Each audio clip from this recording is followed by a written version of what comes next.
தித்திக்கும் திருவாசகம் தித்திக்கும் திருவாசகம் தித்திக்கும் திருவாசகம் தித்திக்கும் திருவாசகம்.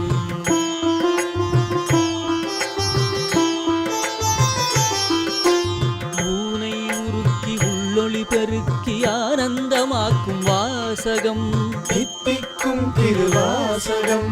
ஊமை பெண்ணை பேச வைத்ததோர் அற்புதமே திருவாசகம் தித்திக்கும் திருவாசகம். உருகி உருகி மணிவாசக பெருமான் பாடியதே திருவாசகம் தித்திக்கும் திருவாசகம். ஏடெடுத்து தன் கரத்தினால் சிவன் எழுதியதே திருவாசகம் தித்திக்கும் திருவாசகம் தித்திக்கும் திருவாசகம்.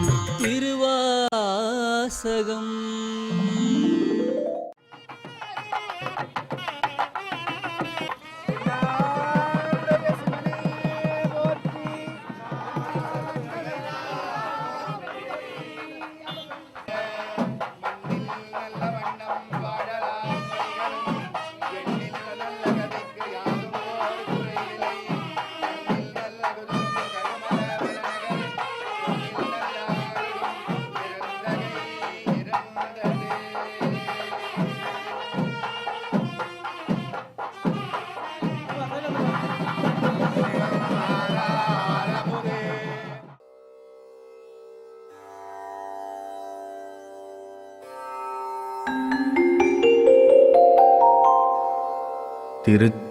திருச்சிற்றம்பலம்.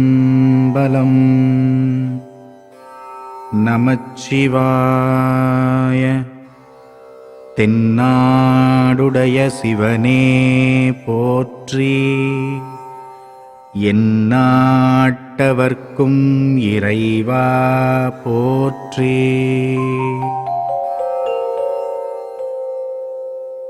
அன்பே சிவம் அன்பே சிவம் அன்புமயம் சிவலோகம் அன்பே சிவம்.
தெளிவு குருவின் திருமேனி காண்டல், தெளிவு குருவின் திருநாமம் செப்பல், தெளிவு குருவின் திருவார்த்தை கேட்டல், தெளிவு குரு உரு சிந்தித்தல் தாமே என்பார் திருமுருதம் திருமந்திரத்திலே.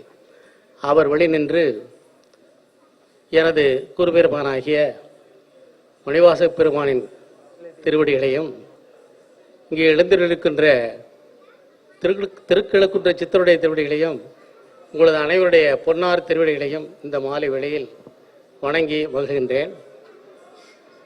இந்த அருமையான நாட்டிய நாடகத்தின் மூலம் நமது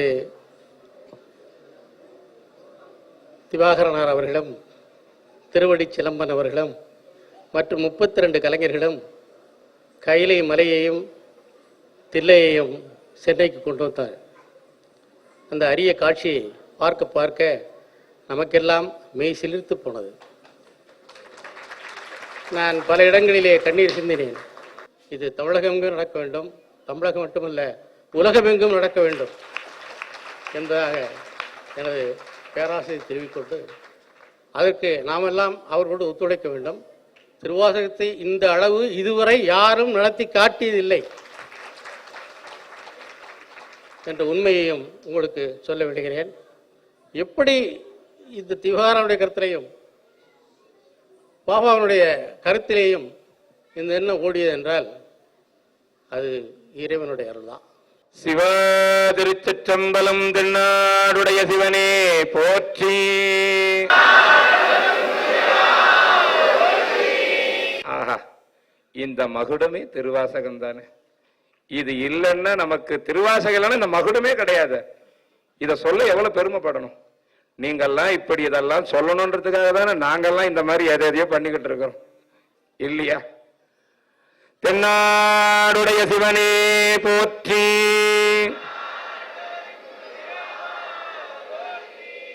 போதுமானது, விளக்குறைய வேண்டியதில்லை. இனிமே யாரும் திருவாசகம் முற்றுவதில்லை. என்னண்ட வந்து மாணிக்க வாசகர் கதை என்ன, பாட்டுக்கு பொருள் என்னன்னு கேட்க வேண்டிய அவசியம் இல்லாத பண்ணிட்டார் திவாகரன்.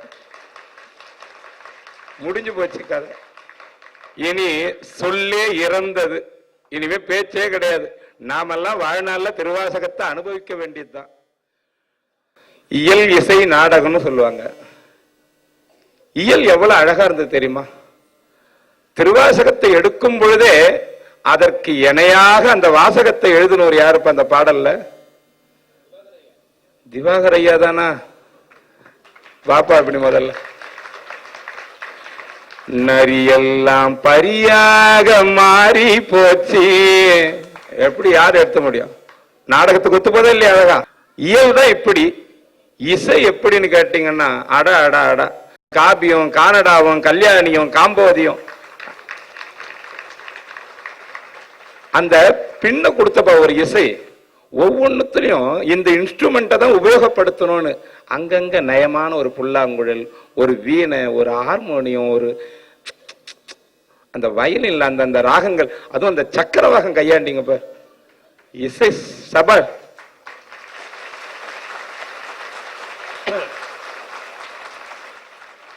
இயல் இப்படி, இசை அப்படி, இந்த நாடகம் எப்படின்னு சொல்லணுமா நாம? அடா அடா அடா, இந்த குழந்தைங்க ஒரு மல்லாரிக்கு ஆடிச்சுங்க பாருங்க. இவ்வளவு பேருக்கும் சொல்லி கொடுத்து அரங்கேற்றம் பண்ணவர். ஆனா இதுல ஒரு பெனிஃபிட் இவங்களுக்கு என்னன்னா, இதோட இவங்க பேரு சொல்லாமலே தெரிஞ்சு போச்சு. ரெண்டாவது, இனிமே ஓய்வு இருக்காது. எங்க பாரு இவங்களை கூப்பிடதான் போறாங்க, இவங்க நடத்திக்கினே தான் இருக்கணும். இது ஓயாது இந்த நாடகம். பார்த்த யாரும் சும்மா இருக்க மாட்டீங்க. இந்த 2.5 மணி நேரம் விஷயத்தை கண்டிப்பா பரிமாணம் பண்ணுவீங்க. அதுவும் என்ன தத்ரூபமா நம்ம முன்னாடி பழங்காலத்துக்கு 3000 வருடத்துக்கு முற்பட்ட காலத்துல நம்மளை கொண்டு போய் நிப்பாட்டிட்டாங்கன்னா இவ்வளவு அன்பர்கள் ஒன்னா சேர்ந்து, இது நமக்கு எப்படிதான் இதுன்னு ஒன்னும் புரியல.